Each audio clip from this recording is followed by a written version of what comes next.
નમસ્કાર મિત્રો, વિડીયોમાં તમારું સ્વાગત છે। જે મિત્રો ત્યારે રાજકારણમાંથી ખૂબ જ દુઃખદ સમાચાર સામે આવી રહ્યા છે। જી હા મિત્રો, અભિનેતામાંથી રાજનેતા બનેલા ડીએમડીકેના ચીફ વિજયકાંતનું 71 વર્ષની વયે નિધન થયું છે। તેમની પાર્ટીના જણાવ્યા અનુસાર તેમનો કોવિડ રિપોર્ટ પોઝિટિવ આવ્યો હતો અને શ્વાસ લેવામાં તકલીફ પડતી હોવાથી તેમને હોસ્પિટલમાં વેન્ટિલેટર પર રાખવામાં આવ્યા હતા। તેઓ 2011 થી 2016 દરમિયાન તમિલનાડુ વિધાનસભામાં વિરોધ પક્ષના નેતા બન્યા ત્યારે તેમની રાજકીય કારકિર્દી ચરમસીમાએ હતી। આ ઉપરાંત તેમણે 154 ફિલ્મોમાં પણ અભિનય કર્યો હતો। તેમની ફિલ્મની સફર શાનદાર રહેતા ઘણી ફિલ્મો હિટ પણ આપી હતી।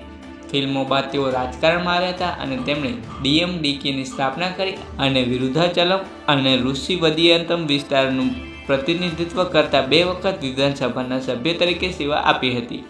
તો મિત્રો, આવી જ અપડેટો મળતી રહેશે, પરંતુ તમે ચેનલ પર નવા આવ્યા હોય તો વિડીયો લાઇક કરી ચેનલને સબસ્ક્રાઇબ કરવાનું ભૂલતા નહીં। ધન્યવાદ।